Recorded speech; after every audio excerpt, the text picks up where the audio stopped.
my dad afforded me that luxury to know my voice at a very young age. So when I was ready to sing at 18 and 19 and 20, man, I was ready to go. Hey, they say that I'm talking a whole lot of trash. I'm sitting there thinking like, who knew? I know that you seen us on rappers react. They talking about us on YouTube. Hollywood 6, it look like I do magic. Maybe he's practicing voodoo. I'm hearing you're getting a lot of attention. Well, I'm here to say that we do to deliver the rubbish. What's going on, everybody? We are back. We are here, and we are honored today 100% with the original lead singer of Saliva. Absolutely. Oh, what's up, fellas? The Grammy nominated from Saliva. Yeah. Everyone, please. Everyone here, please. Let's give a warm welcome to Mr. Josey Scott. How are you today, my friend? Man, I'm good, dog. Thank you so much for that killer introduction. We got to put you on a concert and have you bring the band out, dog. That's tight. Heck yeah, dude. I'd be more than happy to do it, man. But overall, man, tell us, man, what's going on? How you been, dude? I've been good, man. I'm so blessed. I'm more blessed than I deserve. You know what I'm saying? My family's good. My wife is good. My children are healthy. My band is good. We're doing well on the road, and the fans couldn't be more welcoming. They've welcomed me back with open arms, and I'm just so grateful and thankful for all of it, man. This music, it's like a legacy. I never knew it was. I knew we had a couple of good tunes, like Click and Always, and but I never knew really the extent of the effect it had on people's lives when they were younger and even into their adult years. People pull me aside every night after the show and talk about, how this music kept them from, doing something terrible in their lives. This one girl told me, that Always kept a shotgun out of her mouth. No way. And I was just, stuff like that. That lets you know that you're doing what the man upstairs wants you to be doing. You know what I'm saying? So I'm proud of that, and I'm happy to uphold this legacy of music for the late Wayne Sweeney, for Chris DeValdo, and for Dave Novotny, and for Paul Crosby as well.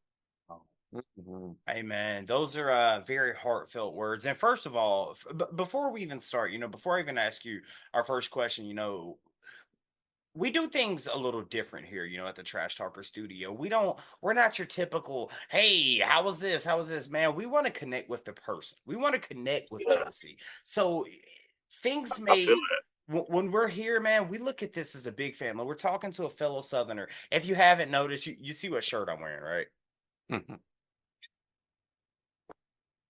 Oh, yeah. Come on, man. Come on. 3-6 Mafia. Come on, 100%. But before we go there, I want to say first and foremost, man, shout out to your wife, dude. Shout out to your family. Beautiful family. You're an amazing father. You're an inspiration to a lot of people out here, dude. When we did the reaction to Click, click, boom. Click, click, boom. We did Click, click, boom, and the comments on that reaction were just amazing. And it was like, dude, y'all don't understand what this song has done from us. But we'll get to that in a minute. But we want to ask you, like, talking to someone who's a fellow Southerner, what was it like growing up in Memphis?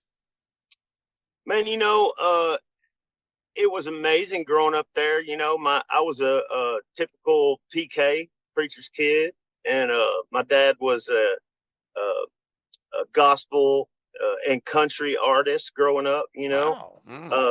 I used to beat on pots and pans in my mama's kitchen until she got she got tired of me denting up her pans, and my dad put me on the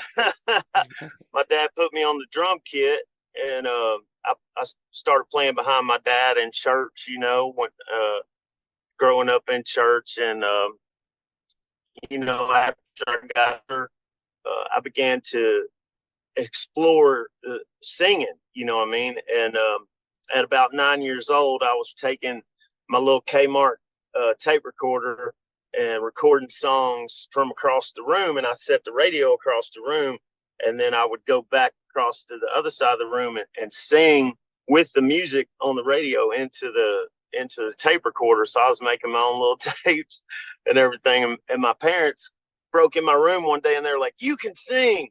And we know it now. So they had me in every barbecue contest and demolition derby and, Memphis barbecue contest and all that, Covington barbecue contest, all over the state of Tennessee. But, when I was singing, like back then, I was singing, Merle Haggard songs and George Jones songs. And that's what that's what my dad broke my teeth on. And I kind of hated it at first, man, but because I was a little kid, I wanted to sing, Kiss, and I wanted to sing, Joan Jett and the Blackhearts and stuff like that, but and AC/DC. But my dad was like, I want to see how good you can sing He Stopped Loving Her Today, by George Jones. And like I said, I didn't like it when I was a little kid, but after I grew up, I praised my father for doing that because it taught me my voice at such a young, fragile, beginning age that I don't think I would have been as far along as I was later on without my father teaching me those skills at a young age. He taught me your voice is kind of like a house. You got to explore the downstairs, the upstairs, the basement, garage, the attic. You got to go to the basement, the attic. You know what I'm saying? You got to look up the chimney. You got to, see where the fireplace is and all that. So my dad afforded me that luxury to know my voice at a very young age. So when I was ready to sing at 18 and 19 and 20, man, I was ready to go. Yeah. Hey, I got a question. When did you get into hip hop? Because I know you had to have a love for hip hop. Especially growing up in Memphis. Yeah, absolutely. Yeah, most definitely, man. I had a love for hip hop, as soon as it became a thing. As soon as I figured out what Fab Five Freddy was, and I figured out what Run DMC was, and I figured out what Beastie Boys was, I was like, oh, because to me, my ears, when I heard Back in Black, I heard hip hop. And when I heard Pour Some Sugar on Me, I heard hip hop. Wow. And then when I would go back and listen to, Al Capone and 3-6 Mafia and Project Pat, I was like, what do these two things have in common, man? What's the common denominator here? And, then I saw, of course, Aerosmith and Run DMC famously did the rock and rap song together. Mm-hmm. And then around the early 90s, I saw Rage Against the Machine drop out, and I was like, oh, shit. That's the dope I've been looking for. That's the strand. That's the strand that I've been looking for right there. That's that goody. Yeah. That's that good right there. Man, listen, dude, I'm not even looking. You speak so passionately about your father, so yeah. He must have been the one who was like, hey, you have a voice that I see. I'm just curious, did you see that voice first, or did your father see the voice in you first? I think my father saw it first because he was such a great singer and such a great performer. If anybody was going to make it in this family, I thought it would be my dad, because he was so charismatic and he was a good looking cat. You know what I mean? Like, this was the cat that was like, he was like the quarterback of the football team that was undefeated. And, Tom Brady.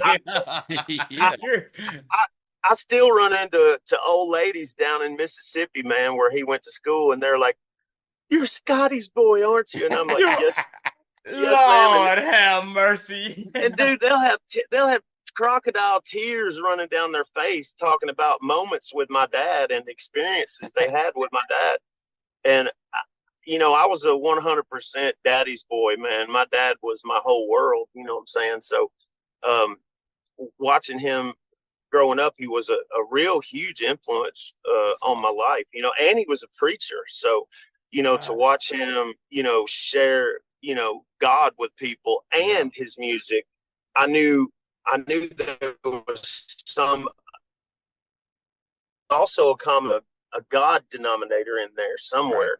And I knew it wasn't just Christian music. People say, well, that's Christian music. Well, I say there's all kinds of Christian music that's not necessarily in the Christian section. You feel me? Yeah.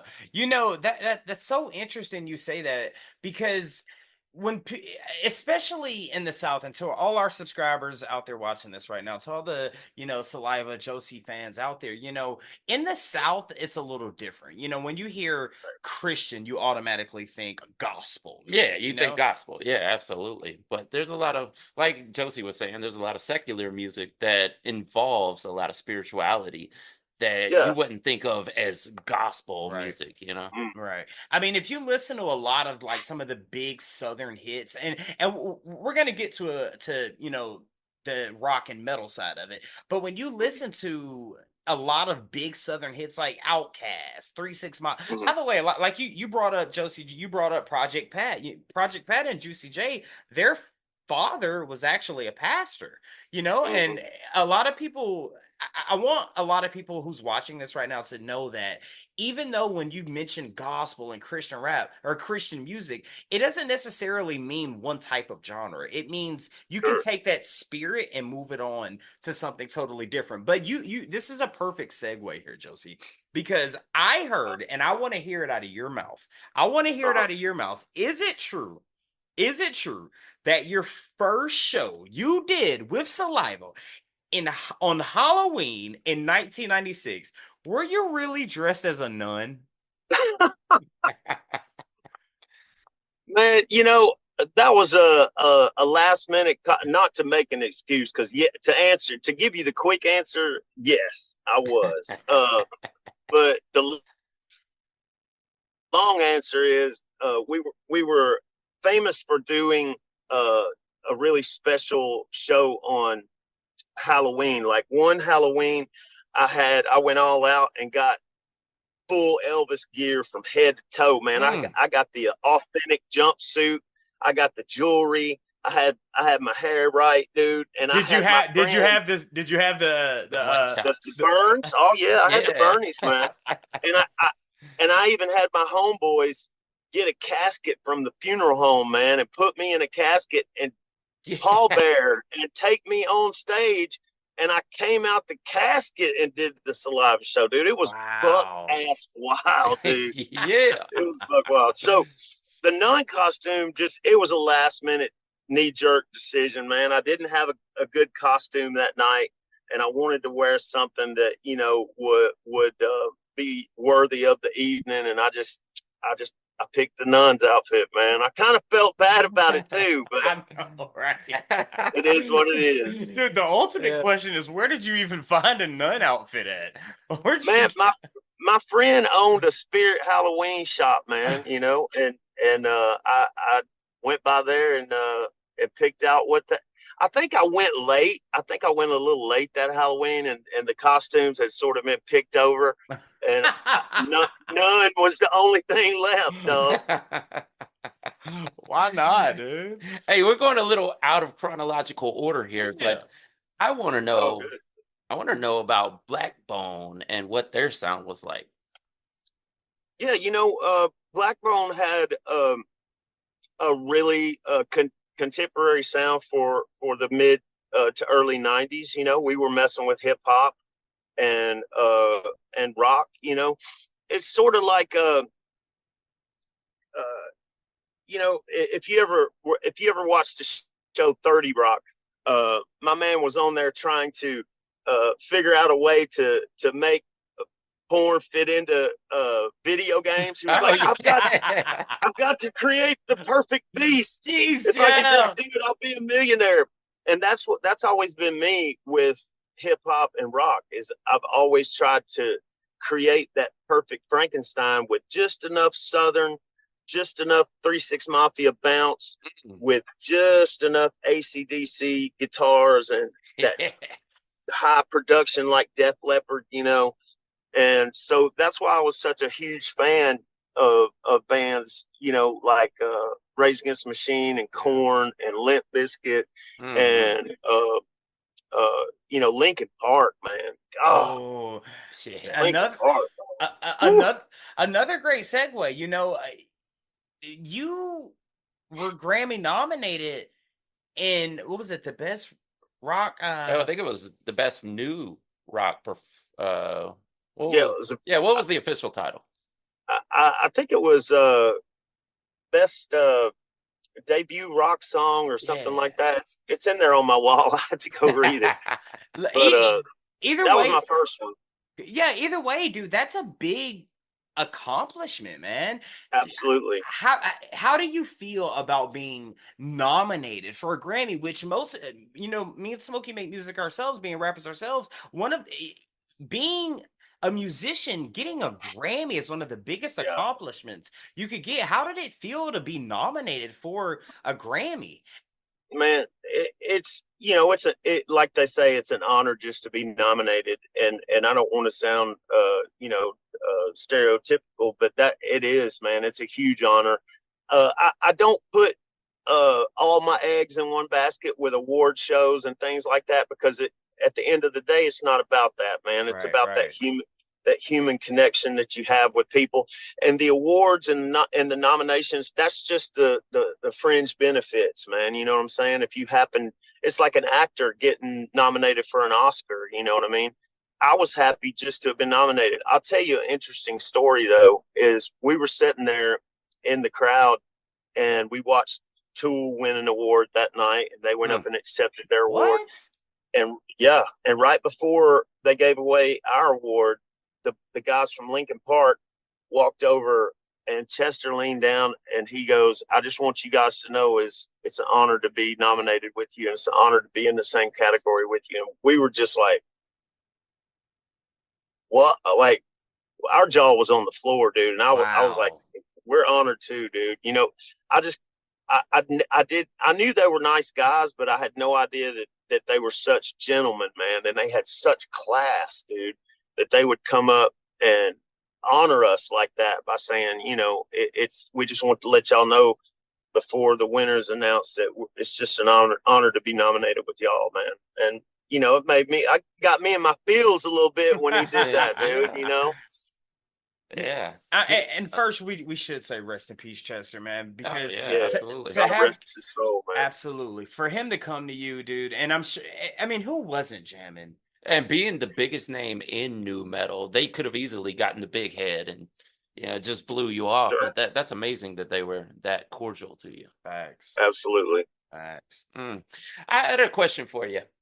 Yes, sir. I would say every hip hop fan and every hip hop artist knows a certain name in the music industry that you happen to work with or be signed under and have push you to the moon, and that is Leor Cohen. What was it like being under Leor Cohen?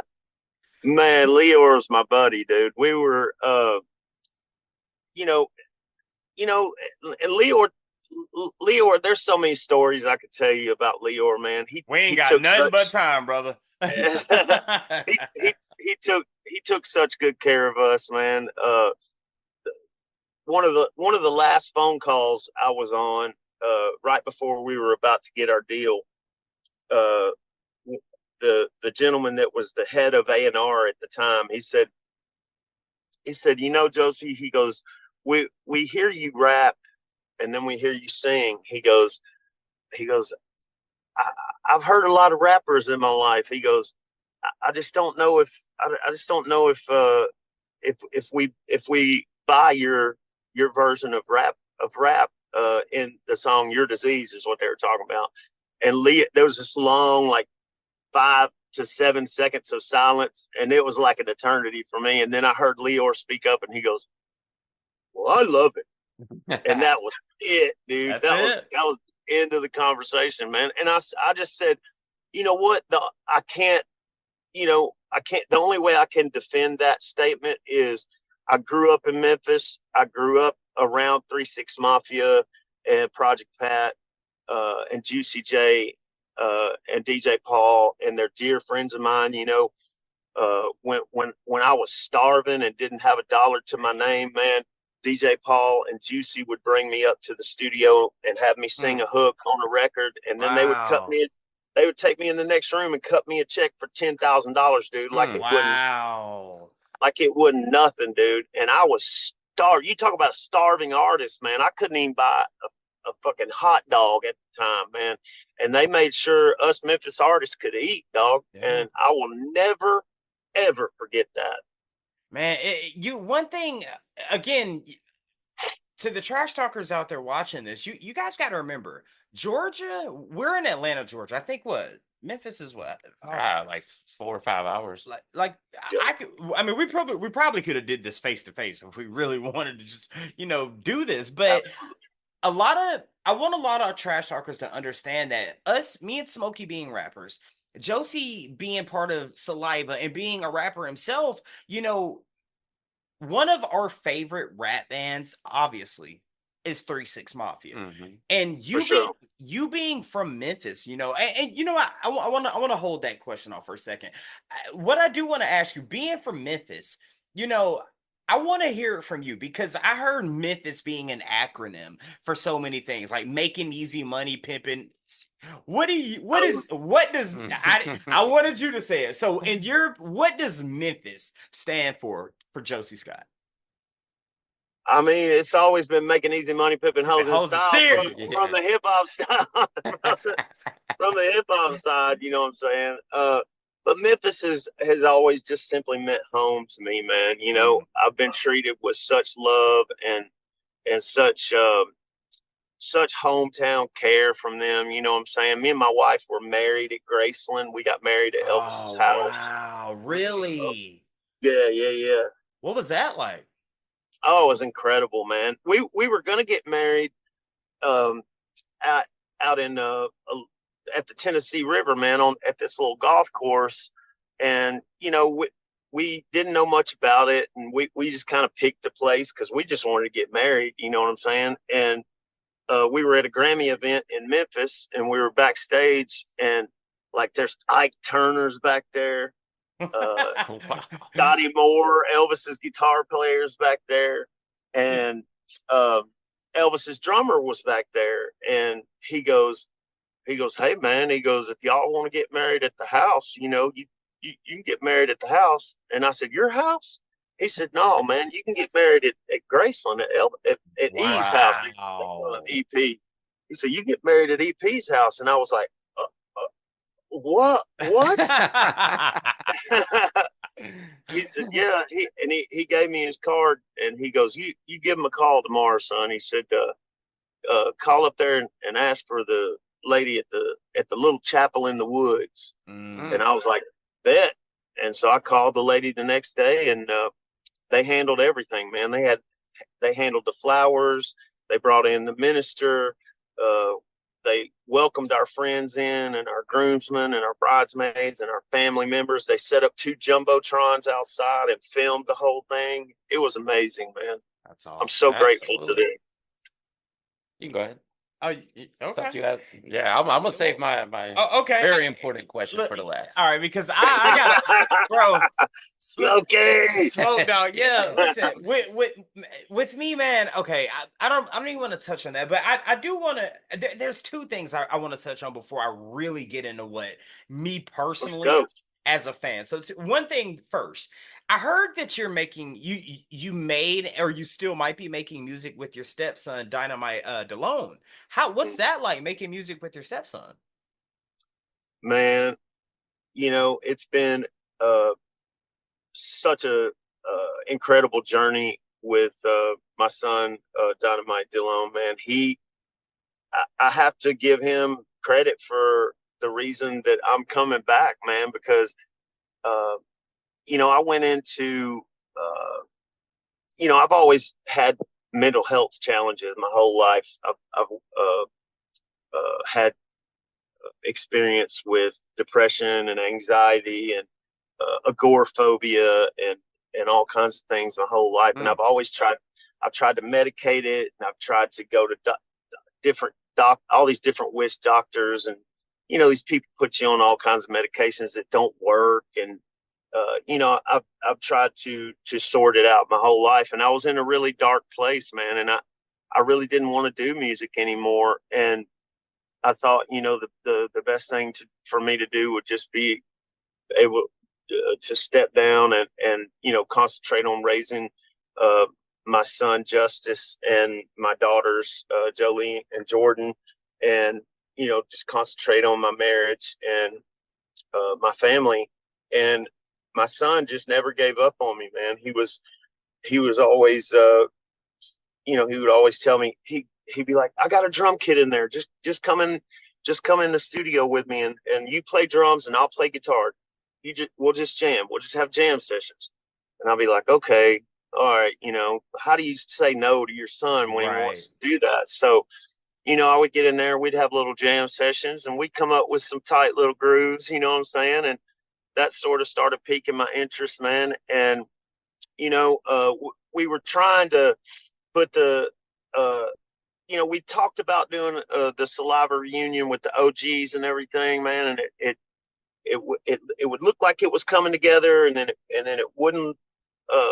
Then it looked like it wasn't, and I was just sort of worn out with it, man. And then 2020 hit, and it all started with Kobe Bryant dying, man. That was just wow. Dude, I was devastated by that. I'm a huge Laker fan, and after that, COVID hit, and it's just some crazy stuff started happening. And then my son Cody said that he was positive for COVID right before he was going to come down and visit. And we were like, it don't matter, come on down anyway, we'll put you up in the back bedroom, we'll bring you soup and orange juice, and we'll take care of you. And he said, no, Pop, I think I'm going to just stay here with my girlfriend. My girlfriend's taking care of me. He was in Memphis, and I was in Tulsa at the time. I live in Tulsa. And okay, gotcha. And I was trying to invite him out, and he was like, no, I think I'm just going to stay here in M-Town and let, my girlfriend's got it, and she's just going to take care of me and everything. And like he had the flu, he couldn't get up out of bed and everything. And I was like, baby, you need to go to the hospital. You're going to have to go, to the hospital and get checked out, and I wanted to come up and go with him and everything, but they weren't going to let me. And so he ended up going to the hospital. They took him right in, and, he just continued to have problems with his breathing. And within the week, he just wasn't doing well at all, man. And I knew if I came up there, they weren't going to let me in the hospital. This is when everything was really on lockdown, you know what I mean, with COVID. And so he told me just stay there. I'm gonna be okay and everything. And we were praying for him and everything. And and on the 12th day, man, I went to it was my daughter's wedding. My stepdaughter Brittany got married that night here in Tulsa, and we went to her wedding at this Catholic church, and it was a beautiful wedding. And it was actually a good day, man. I'd heard that Cody was doing a lot better. I'd heard that he was actually testing negative, that stuff was improving. So I was like, man, it's gonna be a good day, man. Awesome. And then after the wedding, man, I got a phone call. My phone was blowing up, and I answered the phone, and his girlfriend was screaming, and I was like, sweetheart, I can't understand what you're saying. And she finally, calmed down a little bit, and she said, he couldn't breathe again, man. And they said, we're going to try to put you on a ventilator. And, he signed the paperwork to be put on a ventilator. Wow. And within a couple of minutes of them putting him on a ventilator, his heart stopped. And rest his soul. Rest his soul, man. Rest his soul. Man, wind it Yeah. down a little bit here, man. We can finish it out on a light note. Yeah, Yeah. Hate to hear all that, by the way. That it's really sucks. I man, know our a lot of hearts us are have with you, lost a man. lot due to the pandemic and whatnot. But just to finish this out, we have just a few minutes left. Do you have any fun stories about Gene Simmons? Oh, because y'all went on tour with Kiss and Kiss and Aerosmith. Aerosmith. Aerosmith. Yeah. Yeah. Well, the first story that I have that's pretty cool about old Gene, man, is it we threw our name in the hat for that tour, uh, and we didn't expect to get it. You know, we were just one of thousands of bands that submitted for that from that day and time. You know, that submitted for that tour, and you know, we found out a couple months later that we were still in the running for it. That it came down to just like 10 or 12 names were left. And then we heard a few days later that it had come down to two names. It had come down to Billy Idol or Holy Saliva. wow. And they said Y'all William got Morris was our. Go ahead. y'all got over Billy Idol? Well, that at the time, I told the guys, I said, you know, our booking agent at the time, William Morris, said, you know, they're talking about doing a retro tour where Billy Idol opens the show, and then the Kiss and Aerosmith's gonna bounce back and forth on the. They're gonna bounce back and forth on the headliner, and they said, or they're gonna do a new show with a new band and bring Saliva out there. So again, I was, you know, see the glasses half empty type dude. I was like, fellas, I was like, we ain't trying to get this. I was like, you know, Billy Idol's a legend, man. He's probably gonna take this one. And the kicker was they had a board meeting, I think the next day, and Kiss was all sitting around the table, and they gave him the choice. They gave Gene the choice. They said, look, we can do the retro tour and we can have Billy Idol open the show, or there's this new Saliva that, you know, are huge Kiss fans, huge Aerosmith fans, and they want to come out and open the tour. And I bet, please pick Saliva, please pick Saliva.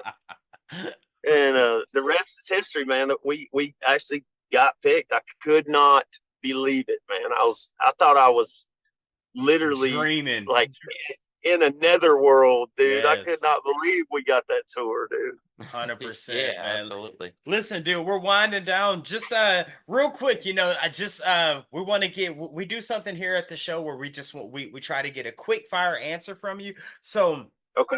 On the album, I love these. yeah, I've got one for you real quick though, and this is something our Okay. subscribers have been asking for you, and we're Okay. curious as to what you say. Okay, so on this album, on the album, Every 6 Seconds. So we know the two hits. We know Superstar and we know Click Click Boom. Okay, of Saliva, what is the next song that we react to? You let us know, and let's end this out. What's the next song that we react to from Saliva? Or if you want it to be from just Josey Scott, let us know. What's the next video we react to? Well, the next that'll be my next single that I'm coming out with. I would have to say I would have to say that one definitely. Is it out yet? No. I'm still working on it, and you did mention that earlier, yeah. Yeah, I'm still working on it, but it's banging. It's gonna be hot. And I just did a song. I just did a song with the rapper Doobie that's coming out. We did this fresh little take on something that you're gonna like. That you're gonna like a lot, man. Heck yeah, dude. We're excited to check out Doobie, the song that you guys did, because we both, you know Doobie, right? Yeah, absolutely. Yeah, I think Smokey actually put me on Doobie. Yeah. But yeah, man, 100%. Let's check out both. Yeah. Let's check out both. 100%.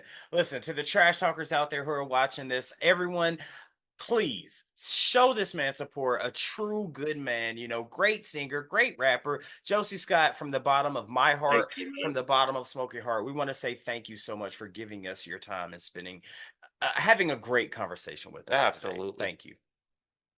Man, thank y'all for having me, dog. I appreciate it. I'm a huge fan. I'm a huge fan of you guys. Oh, thank you Tell so the fam, much. Tell the family Thank we you. said what's up. Thank you for that, 100%. Guys, stick around, tune in, and we got some reactions coming up. All right, so back on the topic of that, Josey. Listen, I gotta fanboy out a little bit, Josey. Let's go. All right.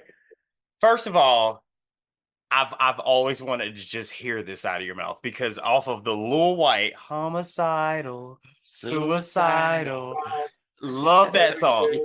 Live my life. Yes, dude. Can I just get one? Can I just get one before I move on to my question? Can I just get one? Yo, it's the outlaw Josey Scott. Can I just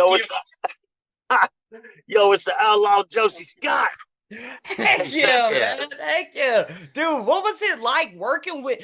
First of all, we want to say rest in peace to Gangsta Boo, Lord Infamous, Poopsta, But what was it like working with 3-6, broski?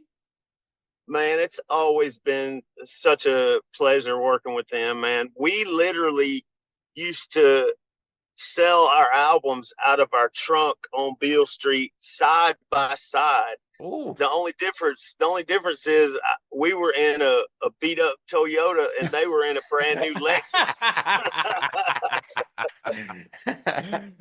But yeah, man, we came up side by side. 3-6. They were like Memphis's college for the up and coming, man. You could learn how to get distribution through 3-6. You could learn how to get your songs published through 3-6. You could learn what it looked like to set up your own studio and, how to get the right microphones and all those little intricate things that you're not really taught in school. You know what I'm saying? You just have to learn it from the streets. You guys know as rappers, you pick that stuff up, little breadcrumbs as you go along, man, to find your way down the road. And 3-6 was an open encyclopedia of music and hip hop, and they always had such a love of music. They would have stacks and stacks of vinyl records that I would just go through and I pick a record out from like 1967 or something, and we would bump it and listen to different things, little samples that we wanted to take and different things. And they taught us all about that stuff early on.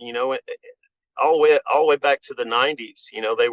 They were doing that stuff for Memphis musicians. And if it weren't, I could tell you right now with a whole heart that there would not be a Saliva or a Josey Scott without a 3-6 Mafia.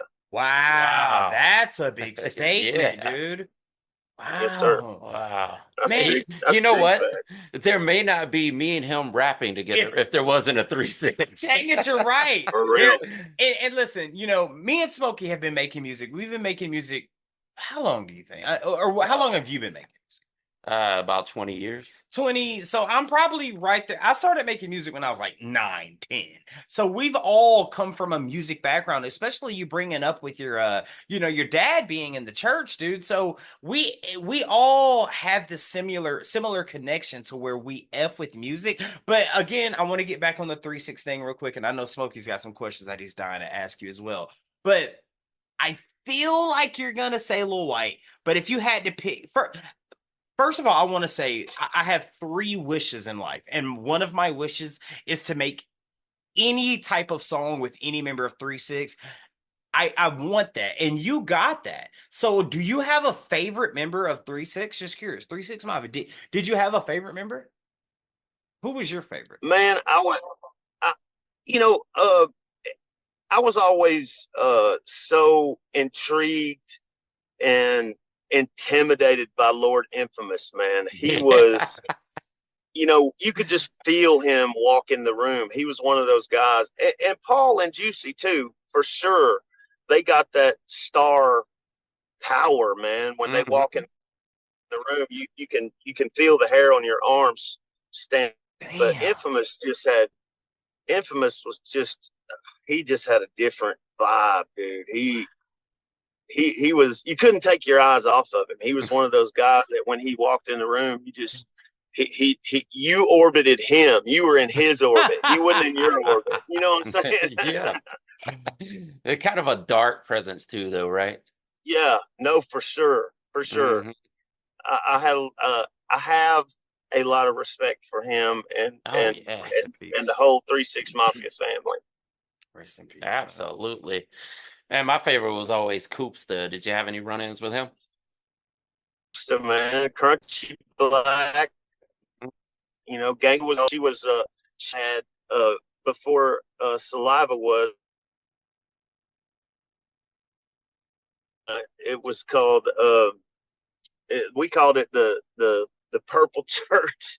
It was called Platinum Plus, man. Ooh. And I worked the front door for a couple of years, man.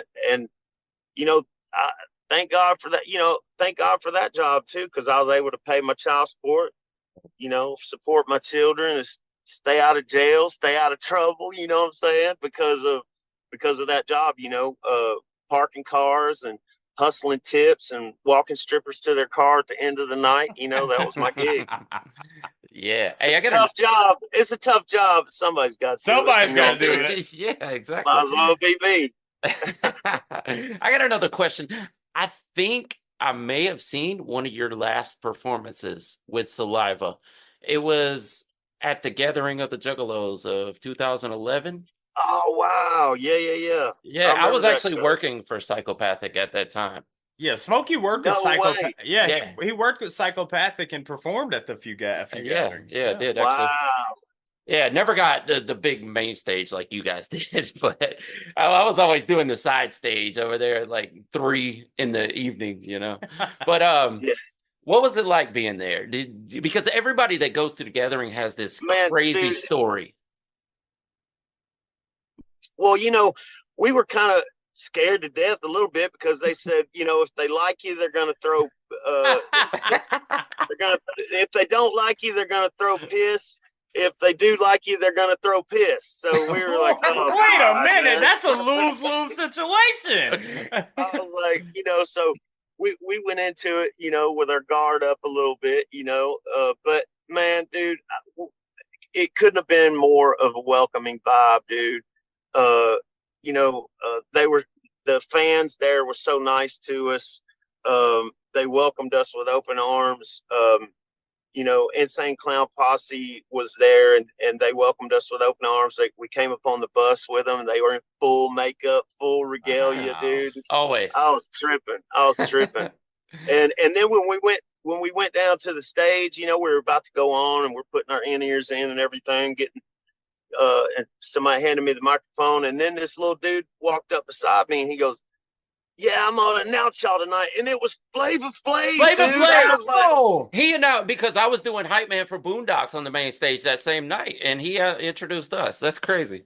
Dude, yeah, I remember that night, man, because it was Flavor Flav was announcing us, and I was like, dude, I have come full circle, dude. This is a full circle moment right here. I felt the same thing. So we had that shared experience probably maybe an hour apart or whenever it was. Wow, that's crazy, man. Yeah.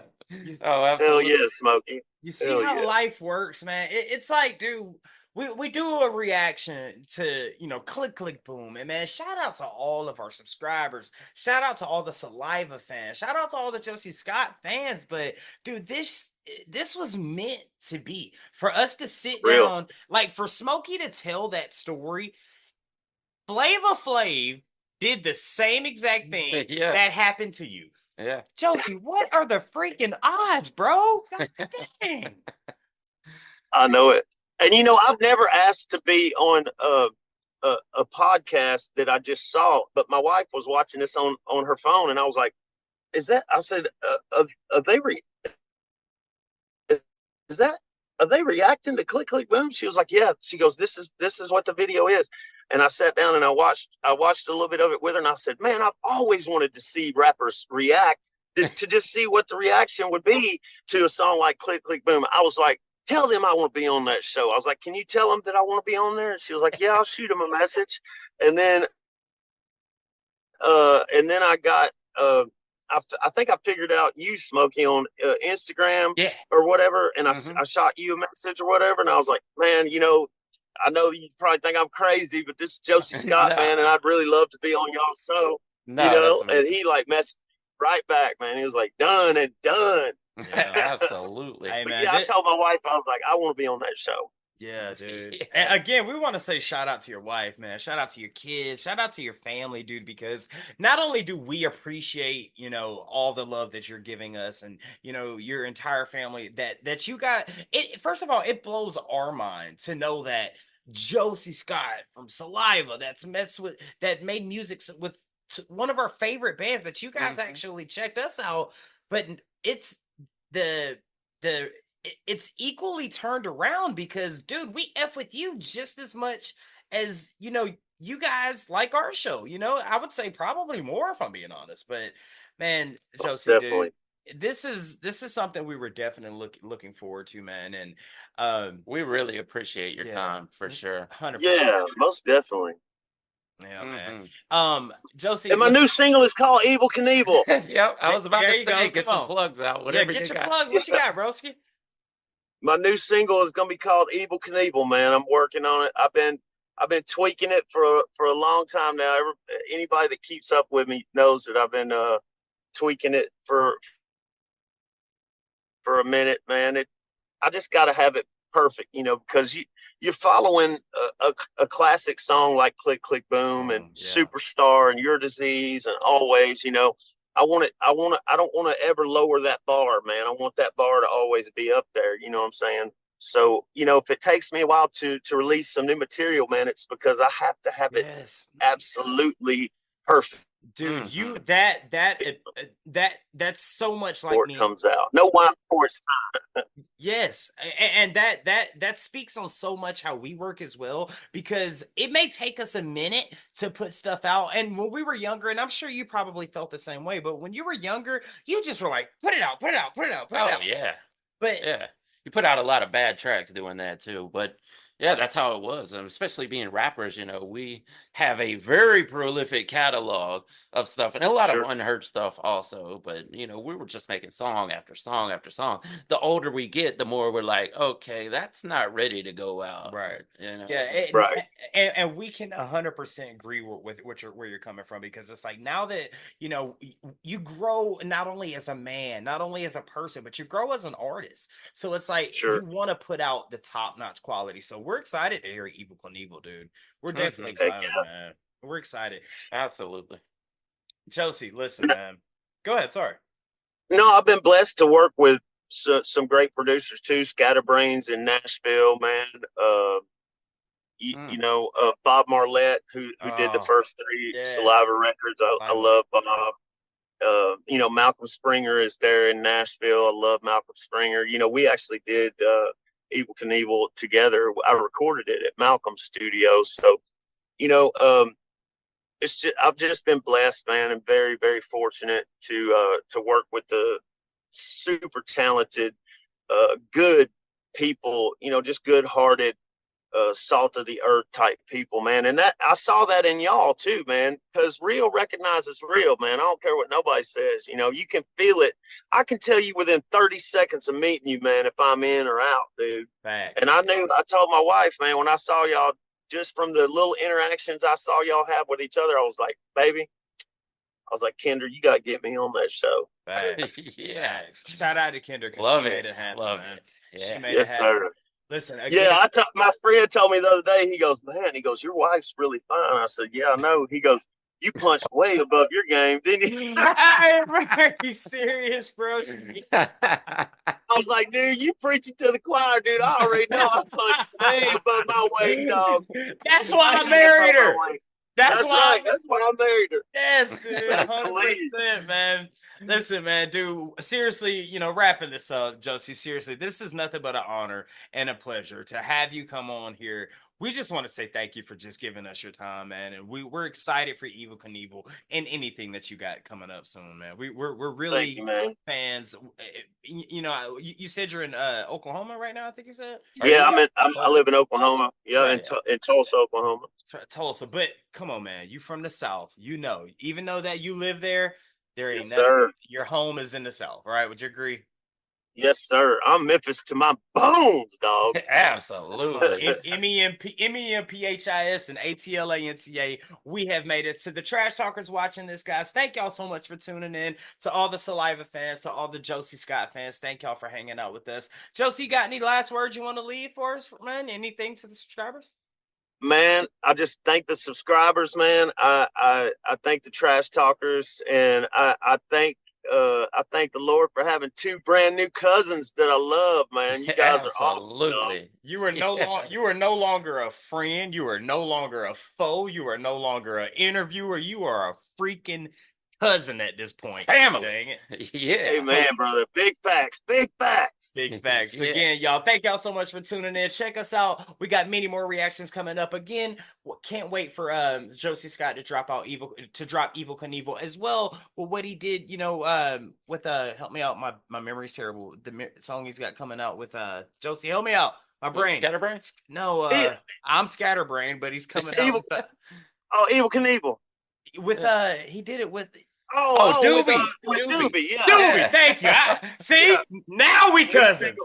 New Now we single coming cousins. out with Doobie. Yes, sir. 100%. Yeah. We will be checking out for it, man. Again, dude, thank you so much for your time, man. Smokey, you got anything else, Broski? Hey, that's it, man. We really appreciate it. 100%. Man, I love you guys, man. Thank you for having me, dog. I'd love to come back anytime.